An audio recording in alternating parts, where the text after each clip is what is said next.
Someone named me a better combination than vanilla soft serve, peanut butter sauce, Reese peanut butter cups, and brownie pieces, because in my opinion that sounds pretty darn good, and that is a flavor we're going to use to make and decorate a cake today.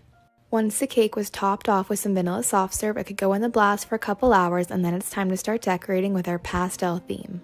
To start off, I smeared a bunch of colors on top and used the same colors for the bottom border, and then I added some white accents to finish it off. Happy birthday, Michelle. Hope you had an amazing day. A while back, someone asked me if I've ever used the wrong icing color on a cake, and yes, I have, but for this cake right here, I actually had to use the wrong color on purpose. This cake is for Mia's 10th birthday, and she wanted the Pinterest frog cake, which has become so popular, but I love doing it. If you recall from previous videos, there are normally red mushrooms and red hearts, but we ran out of red icing, so I had to use pink. Hope that's okay. Happy 10th birthday, Mia. Ever since I decorated this cake a couple days ago, I have been very curious as to why they wanted a goat drawn on top, and no judgment at all, I am simply curious. I mean, if someone ordered a cake with Olaf on top, I would think they would like Frozen, or if they ordered a medical cake, I would either think they liked Grey's Anatomy or were a doctor themselves. But a goat is a whole new story. And they didn't even ask for it to be filmed for TikTok, so I'll forever wonder why Robert wanted a goat on his cake.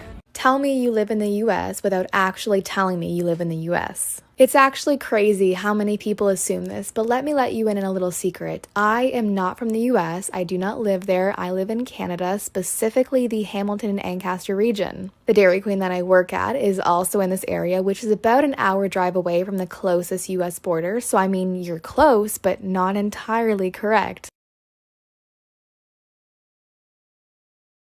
Are you okay? You haven't posted in 3 days. So if you haven't already noticed, I have not been posting as much as I normally do, and that is because life is very busy right now. First of all, the weather is beautiful, so that means I'm laying by the pool or I'm working, or I'm catching up in school because my mindset to do high school work isn't really there right now, but stay tuned because I have a lot of videos that are coming very soon.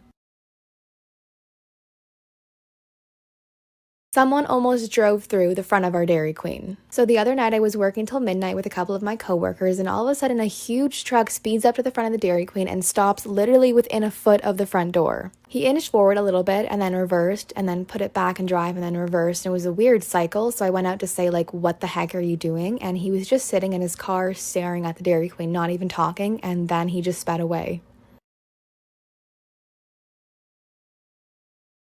This is not a break or a goodbye, it is simply some distance I need to put between myself and TikTok. For those of you that don't know, I'm in grade 12, which means I need to focus really hard on my grades to get into the programs next year for university. Currently, I go to a self-paced school, which means tests and assignments are done at my own pace. This means that procrastination is sometimes inevitable. So please try to understand while I cram in all my work that I won't be posting as much for the next 2 weeks. Today I did a live interview with a Montreal news radio station, and it was so much fun. But in the back of my mind, every time I do something live, I'm always like, don't mess up, don't say anything stupid. And today we were good, no mess ups, it was simply a light and breezy conversation.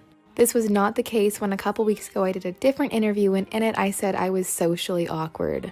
Is it true sometimes? A little bit, but did I need to tell everyone that? No. I need a favor from you guys. Go to the comments section and wish Evelyn a happy birthday because yesterday she turned 7. In my opinion, birthdays are very special days. They are days where you're supposed to spend time with friends and family. But with COVID in the last year, it's not really possible to do that. So instead, we'll connect here, all together but virtually. And that's okay for right now. So Evelyn, happy birthday. People still call me the new girl, and I've been at the same high school for 3 years now. But I mean, I guess that's the thing when you live in a small town, so I fade into the background and I don't talk much. And I definitely don't know what to do when the cocky star football player takes notice in me. To hear more about that story, read the series by Maya Hughes, starting with the book The Art of Falling for You. Maya reached out to me about decorating his cake, which was so cool and so much fun to do. Have you ever missed a day of school to go to work? So I've missed a little bit more than a day. I missed 2.5 months of school to work at the Dairy Queen. But there is a very good reason behind it. When COVID hit last year, Ontario schools announced that whatever grade we had before the pandemic was our minimum grade, meaning it couldn't go down no matter what. To all students at that point, school was optional. I had great grades before the pandemic, so I just left them there, didn't do any school, and worked. Am I in the TikTok Creator Fund? I know I've answered this question before, but there are a lot of new people here, so here we are again. The Creator Fund supposedly pays 3 to 5 cents per 1,000 views, and this would be the case for myself, except I am Canadian. For some reason, whether it's TikTok's decision or Canada's decision, we don't have the Creator Fund in Canada. So regardless of how many views I get no profit. It is all honestly just for fun. Have I ever had to say no to a customer because what they wanted written on a cake was rude? Although it's rare, it does happen a couple times a month where someone comes in and they want swear words written on their cake or inappropriate drawings or an offensive statement. I will always say no, and my staff will do the same thing. Now, I politely offer to write happy birthday instead, and they almost always decline. Once in a blue moon, a customer will try to argue with me, but that's just the way it is.